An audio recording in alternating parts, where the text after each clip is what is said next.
Welcome to Chaotic Harmony. My name is Jon. This is Crystal. We talk about the joys and the challenges of teaching music in the elementary school classroom. We share struggles, we brainstorm solutions. And we would love to have you join us. Hello. Welcome to the Big Three Digits. Episode 100. Kind of. I mean, this is episode 100. We're going to do an episode 100 we'll do that celebration. Later on. But At an 100. undetermined date. You know what? Do you want to... When we get our poop in a group. Yeah, we'll poop. We can do it for the next episode. We'll figure it out. We'll figure it out. Yeah. But welcome to episode 100. Oh my gosh. We did it. Yeah. Hey, you know what? If Chaotic Harmony has helped you in some way, could you write us a little something and let us know? Yeah. Because we save that stuff. Yeah. And we would really love to hear from you. If, the things that we've said on this podcast, the silly songs that we do at the end, maybe some of our past guests have said something that have impacted you and your teaching practice. I want to know. Yeah. We're going to celebrate those. Or if you have any clarifying questions, like something we said in a recent episode, or if you want to actually go dig back and just excuse me, episode number 14, number a minute 36. You said this thing about dropping. I don't know, but it's feel free to let us know your thoughts because this has been a 6 year venture. 6 years. 6 years. 6 years venture, and it's been a journey. And it has been a journey. We've grown a lot. We have grown a lot. Yeah. How was I? We figured a lot of stuff out. Did I out. still have hair back then? No. We started 2018. No, but you could let us know if you prefer the baseball cap or the beanie look for Jon. Well, I mean, it's really depending upon weather, the season. Yeah. It's true. That's true. Hey, shh. We're recording, guys. Yeah. Come on now. I have middle school boys who are gaming. Don't embarrass us, Mom. All right. So anyway. Hey, watch a upcoming episode about gaming. Just saying. Gaming music. I mean, it's going to be awesome. It is going to be great. Yeah. Okay, you guys, we are going to talk today about something that we said we talked about before, but we didn't. We did. That was my bad. We're talking about backwards planning. And the importance. And the importance of performances for elementary music students. We almost lined up there. We did. We were getting there. Yeah. Because we talked a lot about informances, which definitely are important. Don't get me wrong. But I think that when we focus so much on informants, I feel like we swing the pendulum too far. Yeah. And there's definitely an importance to performances. You know what? I won't say that you swing the pendulum too far. I think that when we talked about the importance of informances, it's where I was in building my program. That's what was doable for me at that time. Now that I've been in my school for 9 years, I have built a program where I can put kids on stage and feel confident about it. They have the musicality and they have the experience to learn how to be on a stage. And I've been with them more than 1 year. It was so great when I was talking to fifth grade today, and I we have our be kind, be safe, be responsible thing for Finney, and so I just had a slide that said, what does be kind, be safe, be responsible look like on stage? And so we brainstormed that, and then I was so proud when one of the girls raises her hand and she goes, well, you have to look like you belong, because I'm always telling them that you have to look like you belong up there. Why am I watching you if you're not fun to watch? Right? I like that. I like that. I do want to add a caveat because, it's not like doing informances. If you don't have capacity to do performances, just do an informance. It's not that. Yeah. It's just a different stage of it. Sure. I mean, you know what? But I think that capacity is valid. If you're at a school with limited parental involvement and you see 8 classes a day, which I did for a while, or you're at more than one school. No, definitely. Right? If you can get an informants together, good for you. And we'll celebrate that. Yeah. And so that's just where I was. Yeah. Now I'm in a different situation. I'm full time. I've been there for a while. My kids are rocking. And you know what? When you have a full-time music teacher for a few years, I think it's reasonable to expect that the kids are on stage performing. Yeah. That makes sense. Do you still do performances? Do I still do informances? I don't. Oh. I've moved away from that. Why is that? Just curious. Just because I build in little mini performances all the time. So for awards assemblies, we have kids perform. For morning announcements, kids lead songs. For every little thing that we do, there's something that the kids are doing. Gotcha. And it's just, it's kind of for my own sanity as well. Sure. It's like I will put together a display and a performance once a year for each grade level. Sure. That's already pretty daunting. it's funny because I'm actually trying to swing the opposite. Interesting. Okay, Yeah. tell me about that. I have yet to do it, but I've been doing performances since I started. Okay. And so, but that showing the vertical slice of what a class is like is vastly different than having a finalized show performance for the parents. Like there is a difference. There is a difference. And so it's funny that we're kind of not going in opposite directions, but like we're in different stages to where we want to lean the opposite way. It's like a Venn diagram that actually overlaps. Yeah. Yeah. You should watch the video for this one. Mm-hmm. Doing like little, making a shape. I'm making negative space. My head is the middle. Super. Okay. I'm so loopy right now. So I'm so tired. But today we're talking about backwards planning and performances. Yes. So what do you mean exactly? Expound. Okay, so when you're working on something that you're moving towards, right? Like a final performance, you have to figure out how you're going to get there. Oh, definitely, yeah. And so that's what backwards planning is. Backwards planning is just beginning with the desired result in mind, right? We have to begin at the beginning in order, but you have to know where you're going. You know, you can't just pull out of the driveway and start driving if you want to get somewhere. You have to have a plan. Right? That's what backwards planning is. It in its most simple explanation. Okay. So I wanted to say too that there are things that I take from my experience giving performances that I still very much do as part of my normal performances. Like I have the children present something and it's very formal and there's like scripts and you know all kinds of the things that you would expect from a formal performance, and then we make all the audience members stand up, push their chairs to the perimeter of the room, and come learn a dance with everyone. Cool, so cool. that puts them in the learner active participant seat. And also I do a little audience participation at every concert. And I saw my friend who used to work in the Main Street Band on Disneyland. I think I've said this on the podcast. He came up with this, so I took this from him. He has audiences take out their keys as jingle bells. And so I did that last year while the students were doing Sleigh Ride. That's cool. And I had the parents like play along with Sleigh Ride. It was really cute.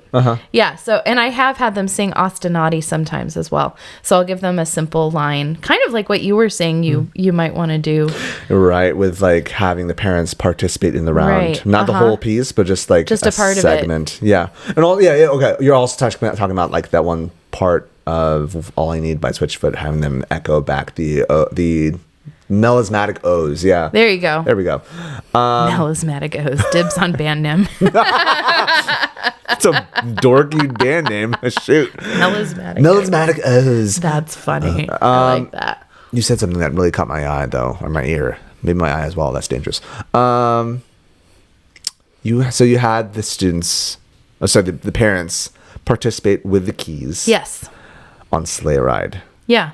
That's really cool. Like, it was cool. So what are other ways that you've had parents participate? Stomping to a beat, or give them a simple rhythm to stomp, stomp, clap. Something that's not threatening. Sure. And the reason I still feel like it's really important to do those things is because my parents did not have music when they were in school. We've talked about how California is a whole hot mess when it comes to arts education. And so we have an entire generation of adults in this state who have no idea what a music class looks like or what an art class looks like or drama. Like, I mean, even me, I didn't grow up with an elementary music class. I didn't have it when I was in California. Yeah. I had it in Alabama and Nevada and in Arizona, but not California. Yep. I had a great music teacher in Arizona. Shout out. I still remember her. Yep. Her name? Oh, I knew you were going to ask that. I don't remember her name. I was in first grade. Oh, that's fair. That's fair. Yeah, but come on, California. Get it together. Seriously, we're working on it. So we are working on it. We are working on it. Actively. So back to performances. So yes. You are trying to find the end goal. Yeah. How do you find that conflicts, not conflicts, but how do you find that pushes against the ORF approach of exploring? How do you navigate this element of you want to teach an idea, you want the kids to explore with it, but you also need to have an end goal in sight. So how do you backwards plan and also allow the kids to explore it I don't think that they're opposed to each other at all. Do you ever find it where an exploration ends up somewhere else that you did not plan for it to go? And Okay, I see what you're saying. Yeah. Okay, well, I think there's a difference between, this is the difference between band, right, and Orff. Band, you pull out a piece of music that somebody's already written and you learn the notes, and you'll probably sound pretty good. I loved band. But Orff, you start with a seed of an idea, and you know that you want to end up with a rondo, but you have no idea what the B section, C section, whatever, is going to sound like. Abacaba. Abaca. You have no idea except the A section, right? And so you've got to do a lot of creating there. So that's the difference. It's like you might not know specifically step by step, like the kids are going to do these dance moves because they're going to make it up. The kids are going to say this. And sure, sometimes I have things that go in a completely opposite direction. I'm presenting Canon 19 from Kate Mon, the dun dun dun dun dun dun dun dun dun dun dun dun dun. We do a haunted house style. So what was that noise? What was that noise? What was that noise? It's really frightening. It's super cute and they're really into it. They're doing shadow puppets. You're a dork. We're doing shadow puppets with it this year. Cool. So they came up with like haunted house ideas and monsters. And there is a fantastic video on the Kennedy Center's website for it's by Sam Gold, who's a puppeteer, and I took a workshop with him. He's actually from San Diego. I don't think he lives here anymore, but he's from here. So he is a puppeteer, a professional puppeteer, and he it's a 10-minute video, and it talks about the history of shadow puppets, and then he makes a shadow puppet and shows how to tell a story with it using perspective, scale, and movement. It's so good. Ooh. It's really good. You guys should get into it. And I saved a projector, an overhead projector, like the old school ones. Yeah, I saved one from the dump run, like at school. It was like in a pile, and I'm like, I want that. I need that. I will be using that. And the kids think it's the coolest thing they've ever seen. They're like, what is that? Where do I get one? And it's like 1988. It's so fast. I feel like that'll be a very small vertical slice of educational history. The overhead projector. Well, but it was such an important part of my schooling. What do they call transparencies? They have transparency and like the whole writing on it. It's yes. Like, I got dot cams. I still have some water-based markers. I have a whole stack of transparency paper that's printable that like, I don't want to get rid of it because I feel like I could use it for something. But what do you do? Yeah, I don't know. I don't know. I don't want to throw it away. That's our Spiccato right there. There you go. Shoot. How would you use transparency paper at a later date? Maybe our AOSA Spiccato. What are you supposed to do with this? Did you submit that? No. Oh, okay. No. There you go. Stay tuned on that one. Stay tuned. Don't hold your breath. Hold the paper instead. Maybe we'll just commandeer a conference room. Get out of here. You've been here for 4 sessions. Come on. No, we won't do that. We know dancing. That was a joke. That was a joke. We're not going to do it. Or was it? Okay, anyway, back to backwards planning. We're not backwards planning this. So for me, backwards planning is just like we're going to produce something that is put on stageable, okay? Yes. Right? Yes. To use the academic vocabulary. And the kids know that. They know that there is an expectation that there's a performance coming up. So that helps. It really helps them be motivated because they're like, oh, I have to take this seriously because I'm going to show my parents. And for that, be kind, be safe, be responsible. I said, it's really kind to your audience if you get on stage and you do your absolute best because your families are coming to watch you. They're taking off work to come and watch you. So you want to make sure that you are fun to watch and do something that you can be proud of and that they can be proud of for you. I wish I remember who said this because we've talked before a couple times about performance or showcase at least is the missing link of the 4-part Orff the process yes. But someone else mentioned recently, and we were talking about like the performance being on the next episode docket. I was like, this would be perfect. I forget who it was, and I apologize. If you remember who it is, let me know. Like someone mentioned that performance ought to be a reflection of joy. Oh, yes. It ought to be, but specifically the reflection of joy of what the students have learned. Yes.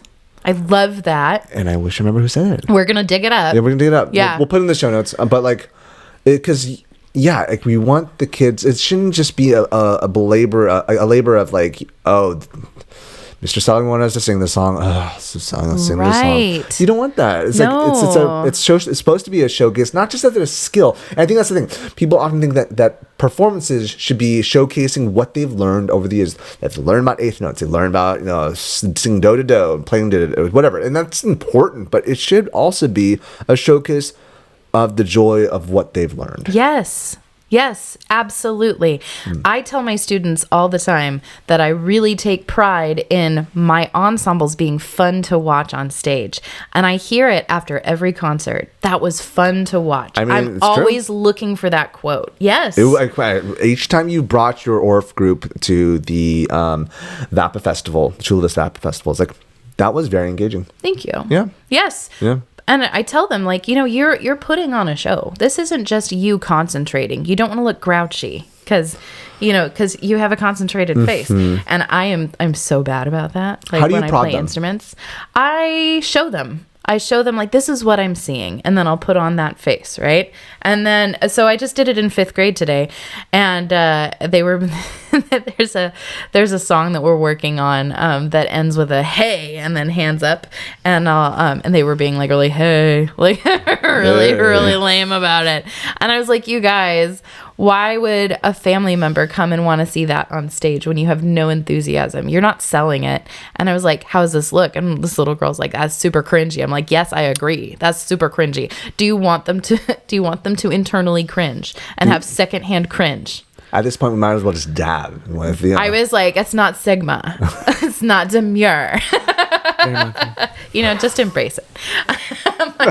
My kids are telling me to shut up. Should we have a mic for them? This is my commentary. podcast, okay? But I told them, you want to be fun to watch, and the audience will absorb your energy. Yep. And so this is a fun song. I want you to give me like a wave of happiness. And I pointed 2 of the girls out with a big smile. I said, that was like a beacon in the darkness. Those giant bright smiles. I want beaming smiles from everybody. And they totally did it. All 30 of them. They did it. Yeah. And then they stuck their hands in the air and they didn't move. They froze at the end. And I was like, yes. And it feels good, right? Yeah. Like it actually moves energy. I like you're in the focusing room. a lot on the emotional element. Yes. And that's kind of my shtick. Well, yes. Yeah. And it definitely is. Don't get me wrong. But I think when you read the word performance on a title card, you think about skill. And again, you think about, I remember like one of my feeder schools performing groups, which I'll not give any more details about. Their former ensemble director was they were very polished. I remember they sang an African spiritual. I remember my colleague, because his kid was in my choir, says, wow, that was the whitest spiritual I've ever heard. It's just because there was a lot, even though that wasn't intentional, it just was a lack of joy. There was a lack of emotion to it. Yeah. And it's like, gosh. So yeah, I'm glad like you really focusing on this like elementary school level of emotion.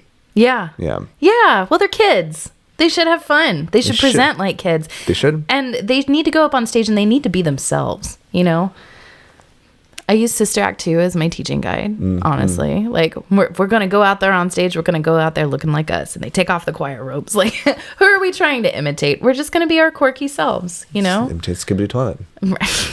Okay, now I draw the line at Skibidi Toilet. They're the lines. Yeah, it's hard. But it's important to still. The end goal for me is having a performance that showcases what they actually learned, but also that's really, really fun because the parents are going to be passionate about supporting a program that brings their child joy, And that's the kind of thing you tell your family about around the dinner table. Oh, yeah. Right? Oh, we had so much fun in music today, and we learned about how to make our audience feel happy, right? Yes, that's a cool thing. Everybody loves making somebody else laugh or, smile. Like that feels great. Like just finding the parallel, because unfortunately, again, California is not the strongest in the arts education. So I think about sports, because sports is not the strongest California compared to other states, but like it still is bigger than. It's more valued. It's more valued. And so like similarly, the parallel is, even though you think about the wins and losses, you don't remember the wins and losses. You don't remember that you won. You remember you hit that ball so far, and like it lands just before the fence, but you were able to run all the way to do a inside the park home run, and like you beat that. Your and moment of glory. Your moment of glory. Yes. But no, like, are you gonna remember the score? No. And similarly, like you're not gonna remember the fact that you hit every single note correctly. Right. That's not important. The fact is that you're showcasing to these parents that like it was filled. Oh, I tell the kids all the time, if you look happy, it doesn't matter if you hit a wrong note once in a while. You know, if you look like you're having a good time up there and that you know what you're doing, then everybody's going to enjoy it. Yeah. Sell it.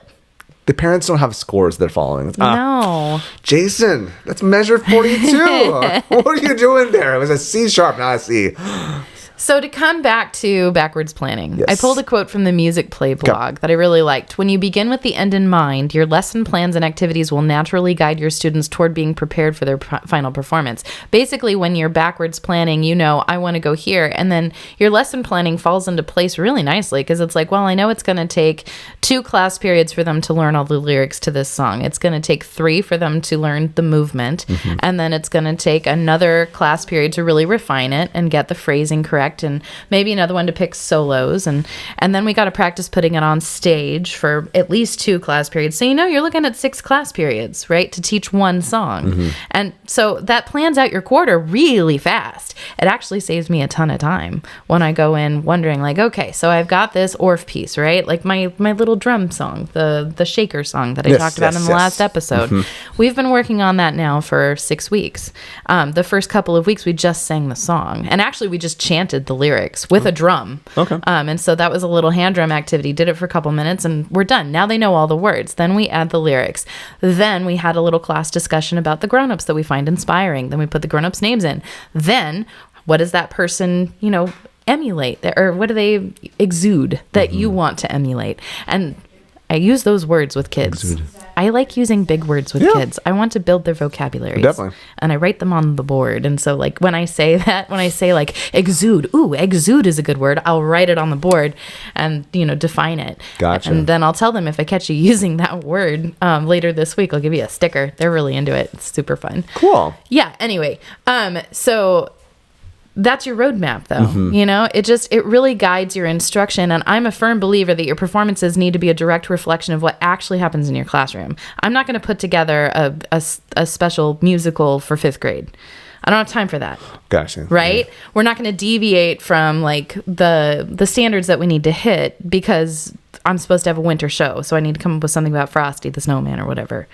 Right? Got you there. Yeah. So you're not going to pull a piece of music that last minute you just throw it in because they can win it. They can do it and it will make the parents smiley face for a bit. But it's not a reflection of what's actually happening. Yeah. Okay. Right. And I'm not going to change my entire like sequence of how I teach and the content because we have to have this show. So I'm not going to be teaching Christmas music in August, mostly because I just don't want to. Right?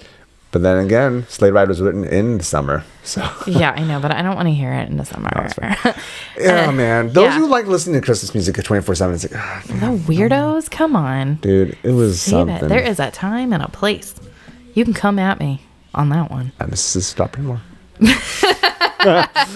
Yeah, no, I get you there. Yeah, it should be seasonal just because the kids get tired of it. Yeah. And also, you want to follow the season for with the kids. They have, again, joy. Yeah. Joie. Right. So I also think, and this is kind of another piece of the performance puzzle, right? I think that if a school has a full-time music teacher, you should be able to easily have performances that just naturally happen.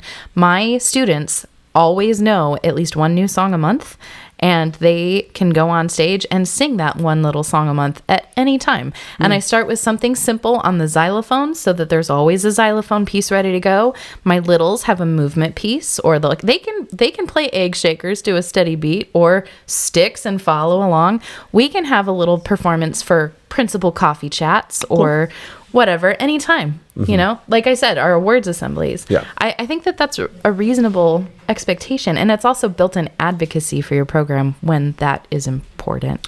But then that takes planning so that you are giving them piece-sized meals. Right. Like you're not giving them You have to be Palestrina, intentional about it.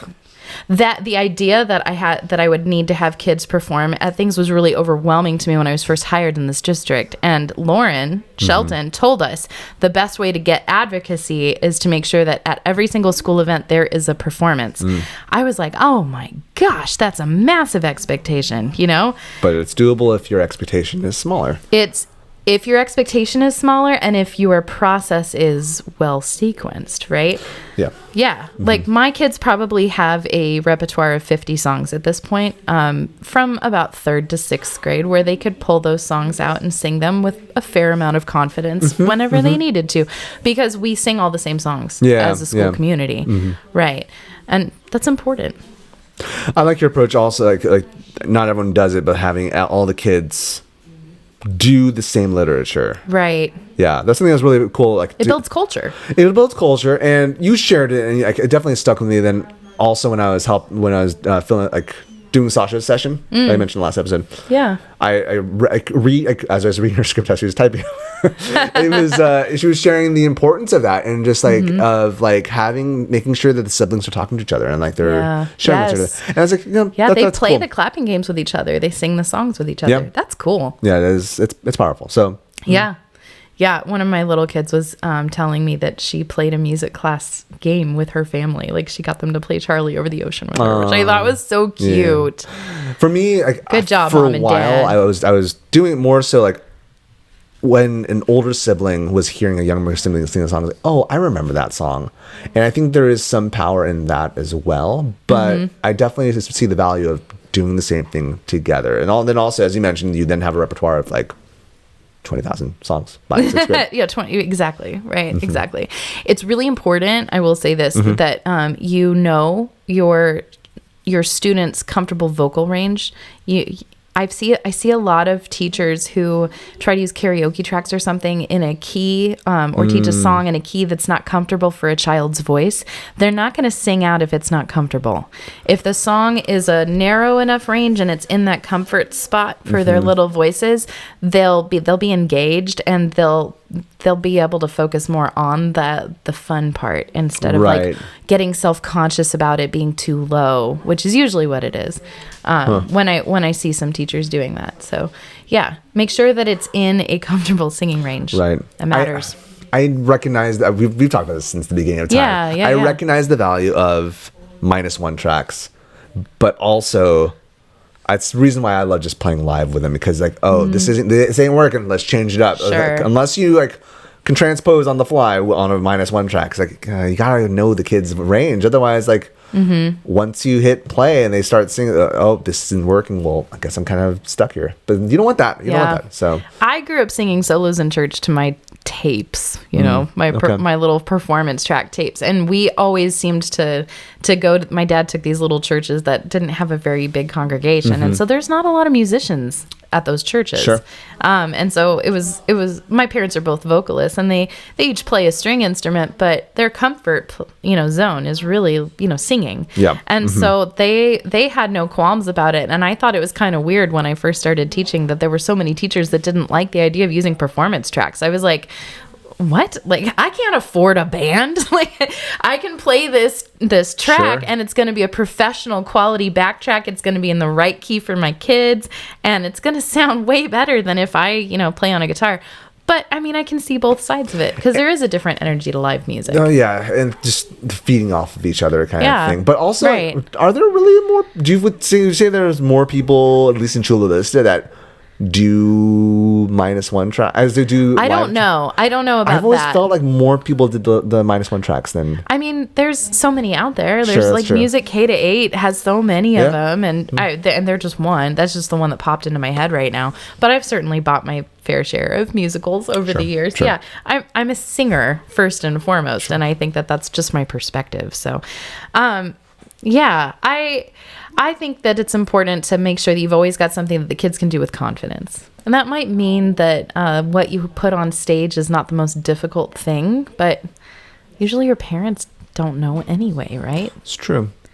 Well, again, it's not the technicality we're looking for. It's not I want to say the emotion, but it's more than just playing to the level of what you, the teacher, who've experienced, university level musicianship. You don't need that. It's just give them what they got. Right. Yeah. Right. When kids understand how to present themselves on stage, it really is transformative and transferable to so many other aspects of their lives. And I want my students to be able to go up on stage and be well spoken, to know how to present themselves, to put their shoulders back, to make eye contact with the audience. I was so proud to see so many of my kids give their student ASB speeches for president and secretary this year, right? And they went up and they just took the microphone off the stand and they walked around the stage like they owned it. I was like, yes. Oh, man. I don't know if I mentioned, no, I didn't. I was really sad. And there was one student of mine. He's a really good kid. He had a speech memorized. And he really did not want to be behind the podium. But they placed the podium for everyone else and wanted, some sort of anchor. And instead of taking the clip off and walking out, he just it's there. And it's he would have won. Yeah. I feel like he would have won if he actually, he knew his speech. He wouldn't have, if he just went for it, I think he would have won. But yeah, anyways. Yeah. Learning how to connect with an audience, though, in real time, that's important. It is important. Yeah. Learning how to engage a room. And our society is so down and in your little screen now, right? And our kids are doing that from the age, I think, younger and younger ages now, absorbed in their phones. So learning shoulders back, face forward, eye contact with people in real time. And just knowing that they're getting ready to put something on stage really increases their awareness of the other people around them in the room. And I think that it increases their compassion. I would say so, and their connectivity, because they're oh, I have to be on stage with these guys. We're all scared. When we talk about getting on stage, it sparks a conversation about being scared, and we can do hard things. We can do that. Yeah. I remember talking about the importance of performances when we were presenting at Butler a couple of summers ago, and one of the college students said, when I made the point about, I think that you should always have some sort of presentation or performance at the end. I remember him, Yeah. And he said, is that healthy? And I was like, that's so interesting that's how you're framing it. Is it healthy? I would say yes, because I think that if somebody can learn how to engage with another person and share with another person, that absolutely is healthy. And I think that if you can be acknowledged for doing something, like playing a song or singing a song in front of an audience, it's a huge confidence boost.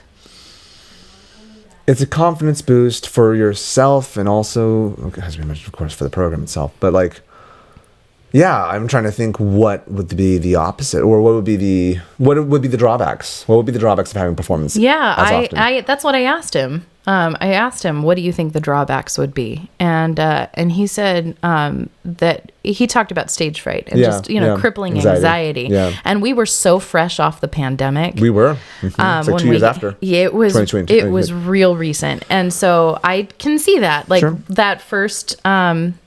That first VAPA showcase, or not, you know what I mean? The VAPA Festival, that's what I'm looking for. When you came in and you videoed my students, they were shaking. There was a girl. I remember that, yep. She had to go in the hallway and calm down. Right. Yeah. So, I mean, maybe that was just where he was coming from. Where he was coming from. Yeah. Yeah. Trying to think, as far as performances go. What do you first off? When have you started pivot? When did you start pivoting towards focusing more on performances? Have you begun this already, or is this a new thing? Past X amount of years, what? Honestly, based on a couple of things, based on my acceptance in the community as a true member of the team, and parents giving me feedback that's what they really wanted. They wanted the video of their kid on stage performing and doing a thing. They go to an arts school.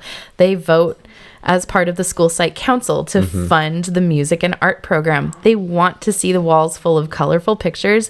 They want to hear the beautiful sound of children singing. Right. And so I got to give the people what they want, That's true. And honestly, student performances create a strong connection between the school and the community. It really is a bridge. Yeah. Yeah. It's they're doing really beautiful things there. And so that's something that we want to be a part of. And it shows the parents the value of the program. So it's important. So you have this for your general music classrooms, right?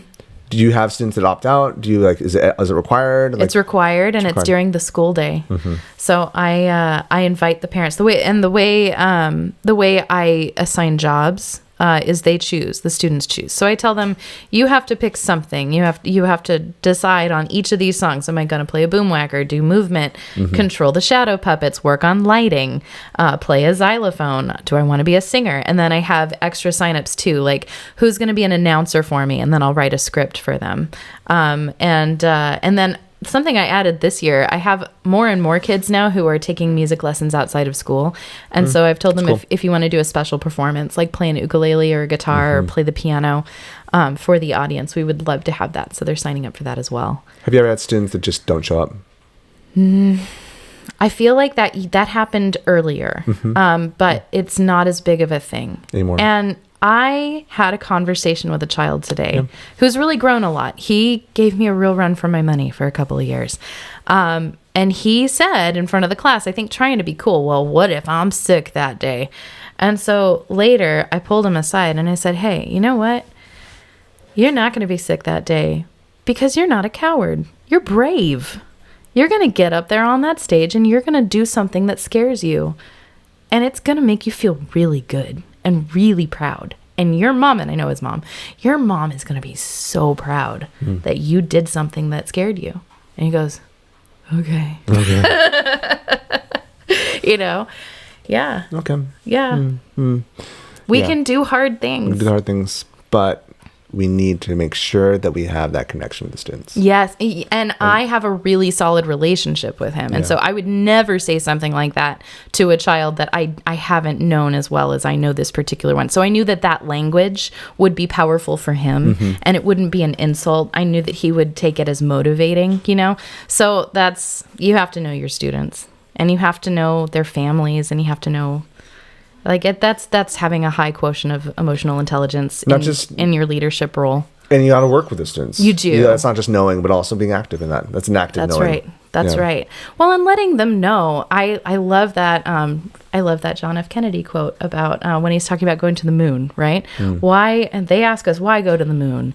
And I say, why climb the highest mountain? Or then he lists all the hard things, right? He says, we choose to go to the moon and do these other things not because they are easy, but because they are hard.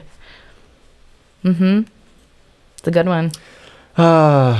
Good script. Good when speeches were solid. I think there's a fair amount of solid ones. It's just breaking through the noise. Oh yeah. We have a lot more speeches. I think we have a lot more. We hear a lot more nowadays. Yeah. I think another thing that's important with backwards planning is having regular benchmarks that you meet for yourself, so that you know that you're on track. Yeah. So for me, that looks like we walk to the stage and we put something on stage, and the kids go, oh shoot, we got work to do on this one. Gotcha. This ain't the music room, right? Right. Yeah, this feels different. And also, it seems like also a big part is that you got to be organized. Yeah. You got to take note. How often do you take notes of how far they progressed, or if they met a benchmark, they didn't meet a benchmark? How frequent is your note taking? How frequent is my note taking on what the next step is? Did they meet X or did they not meet X? As far as again, I mean, that's after every class I just write a little something down because I teach 17 classes. I forget stuff. I got a whole week to forget what Mrs. Wynn's class did. You know? Yeah. I have no idea. Yeah. Oh, that's right. We really bombed that song. I better do it again, you know? Yeah. Cool. What about you? As far as what? Like writing notes about what you need to take care of. Oh man, it's hard. It's really hard. And because there's no transition time. That's for my music classes, I have a little more leeway, but for when it's during collaboration weeks, it's tough. Difficult. So, I mean, I'll be honest. Sometimes I ask the students, "Hey, do we do this?" Yeah. Oh, I've done that all the time. Yeah. I want to be better. I'm trying to find ways to be better. But it's just. I don't know. What is it? Do I need a device that is easier for me to take notes on? Do I need what do I need? And I have not found the answer for that yet. Yeah, I don't have the perfect solution for that one either. Sometimes it's sticky notes. Sometimes I don't know. And this is the first time I'm actually having my general ed students perform since I did it my first couple years. I worked. I've been since the third year. A lot of my students that were performing were in my performing groups, my bands, my choir. This year we're finally having it to where we are having the general ed classes not perform for their parents, but they are performing for their buddies. Oh, yeah, that's a great idea. Yeah. Yes. If we have room in the audience, we like to have the buddy class come as well. Yeah. Yeah. So that's so sweet. We want to, so we want to have parents, but Yes. we will have the camera recording so that parents can watch afterwards. Yes. But this is our first time doing it, and so we'll see. It's gonna be in 2 weeks. Okay. So it will already be done by the time this is released. But we'll give you an update. We'll give you an update eventually someday. Yeah. Episode 100X. But it's gonna be interesting because they're all at different levels. Yeah. And I don't know, I'm still navigating this new area and whatnot. Yeah. So it's not an informant. It's not there yet, but it's a showcase to other students what's happening, not just the parents. Mm-hmm. So it's a step. Yeah. I like it. I like how Mark used to encourage us to try one new thing a year. Try one, yeah. That's doable. Yeah. Yeah. Make one small change. So let me encourage you listeners to start backwards planning and let me know how it goes in your curriculum and in your performances. Do you give performances? If you don't, would you consider trying to do a little baby step performance, maybe like Jonathan does? Is that something that's just not part of your day at all? Do you really not think that performances are worth the time and the stress? And if that's you, I want to hear from you too. Who do you have perform? What kind of kids perform? Is it just certain cohorts, just in grade levels, just performing groups? Yeah. Let us know. Yeah, I'm curious. If I ever went back to teaching at more than one school and having more than 400 kids, I wouldn't do them either. So It'd be very challenging. it would be very challenging. Yeah. That's just not worth the stress. Just But doing a boat school, so... since I can see them once a week, Yeah. and we're a small school, I feel like it's doable. So, yeah, I'm curious. What do you think? What do you think? What do you think? And what do you think about Spiccato I think that I've got one for us. after the break? All right. I want to take a quick break and thank my husband, Bryan, who's been working behind the scenes producing these episodes every week on all of the platforms and on time. But you need to know that he is first a financial planner for Mission Trails Financial. Mission Trails Financial is a partner that seeks to guide clients in the journey to financial success. They believe that people need a financial advisor that aims to provide strategies for success. Mission Trails Financial helps people navigate investments, tax planning, and insurance. Imagine working with an advisor who isn't tied to specific brands. Mission Trails Financial has a fiduciary responsibility to act in the best interests of their clients by providing independent, objective advice. Their mission is to help clients accomplish their financial goals. As Joe Vitale once said, a goal should scare you a little and excite you a lot. Do yourself a favor and set up a time to chat with Mission Trails Financial. Visit www.missiontrailsfinancial.com or call 619-419-0238 to schedule a call. You'll be glad you did. We believe that leaning on professionals is how we get ahead. Check out the program notes for more information. Welcome back to Chaotic Harmony, but before the Spiccato, thank you everyone. 100 episodes. It's so cool. That's so cool. We've reached that 3-digit. And thank you for everyone who's joined us since episode 0 with Lauren or since today. Yeah. But to make sure that we keep on going, because we have 2 busy full jobs. We talked about performances on both ends. My goodness. Yes. Tell your friends, first of all. First off, tell your friends about... This podcast is a real niche. Like, this is for a very specific subset of humanity. Yeah. So, if you know somebody who would listen to this and go like, oh my gosh, they are talking to me. Share it. Share it. Spread the wealth. Spread the love. Yeah. Yes. And the thing is also, if you have a little more to spread... You can go to patreon.com/chclassroom. That makes sure that these things are rolling still, continuing to help us out.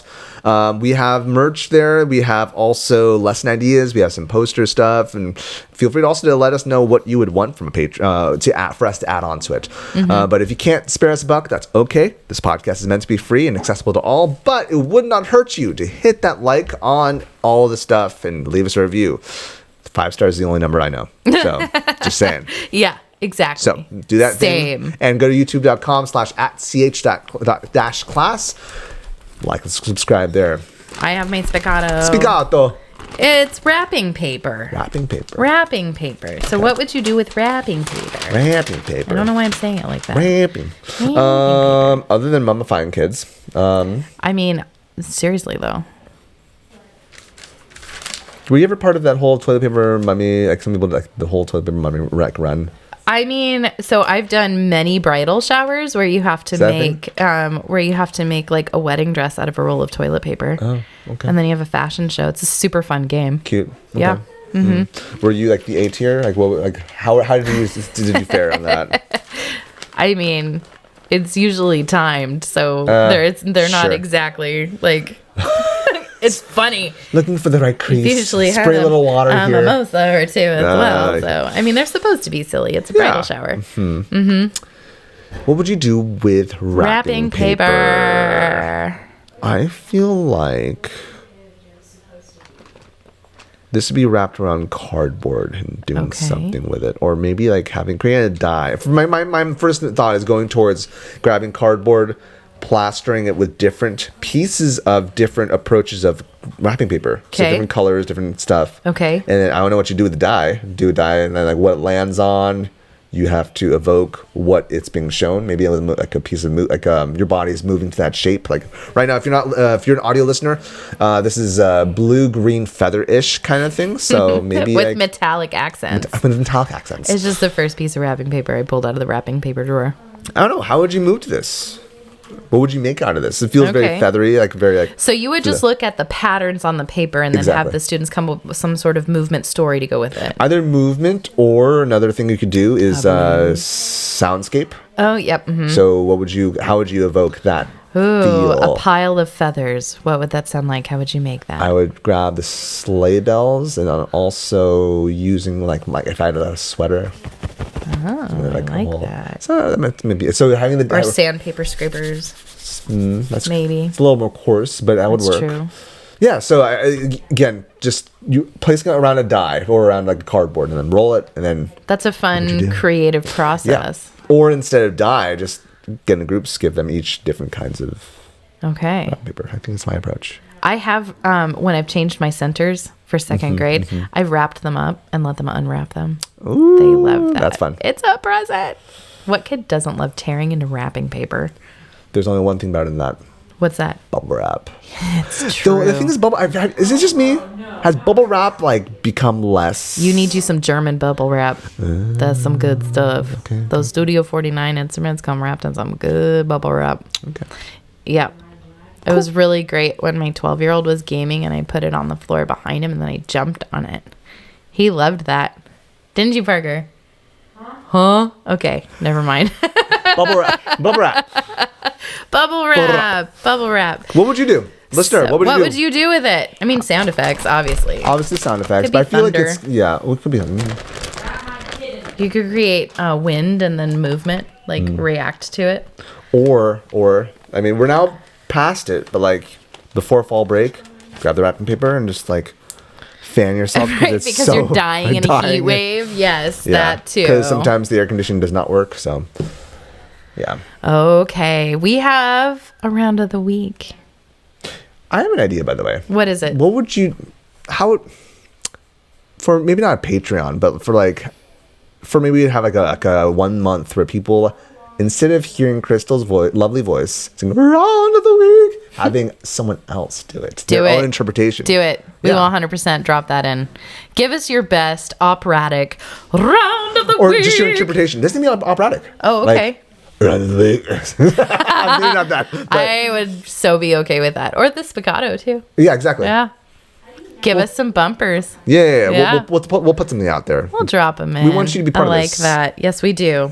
Also, if you want to send us around your lovely voice singing around, we'd play it. We totally would play it. And then we'd round on it. We absolutely would. Make it so. This is the way. Round of the week. All right, this is Little Tom Tinker. It is a folk song, and it's super fun, although I do have some questions. But we'll get there later. In a bit, yeah. Little Tom Tinker got burned by a clinker, and he began to cry. Ma, ma, what a poor fellow am I. Do it once again, because I really butchered that on my end. Little Tom Tinker got burned by a clinker, and he began to cry. Ma, ma, what a poor fellow am I. Little Tom Tinker got burned by a clinker and he began to cry. Ma, ma, what a poor fellow am I. Little Tom Tinker got burned by a clinker and he began to cry. Ma, what a poor fellow am I. What a poor fellow am I. You're such a attention It's a late. seeking human. Wow.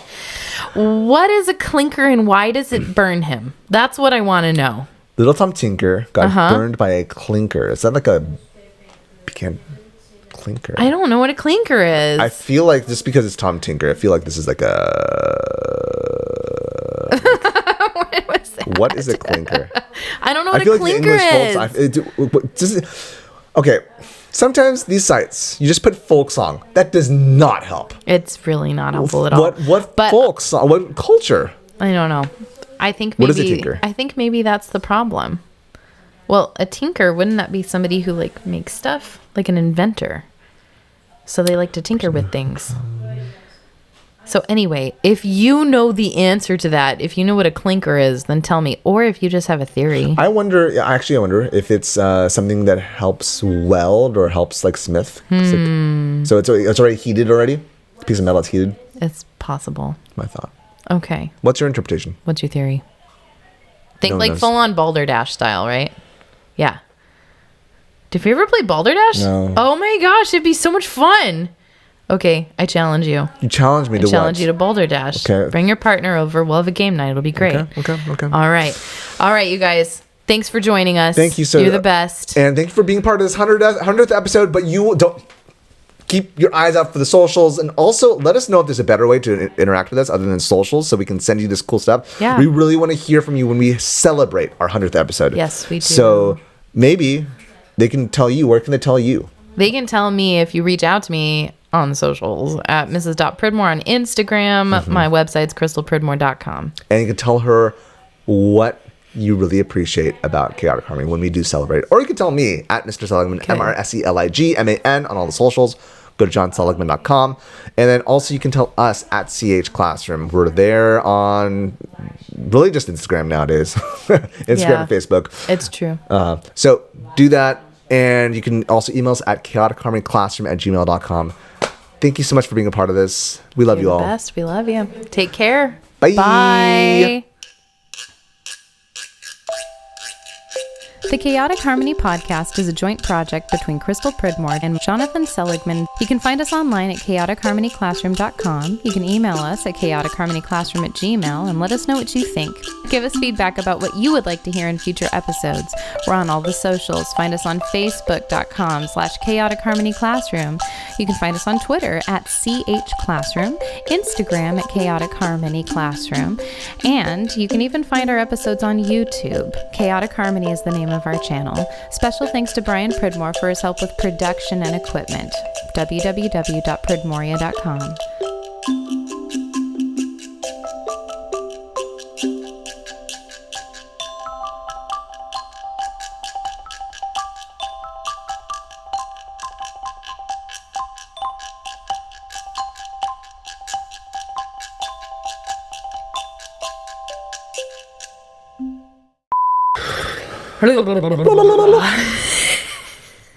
You know, the bumblebee, the whole Bumblebee. chicken nugget. It's so dumb. I am a delight. I am loved.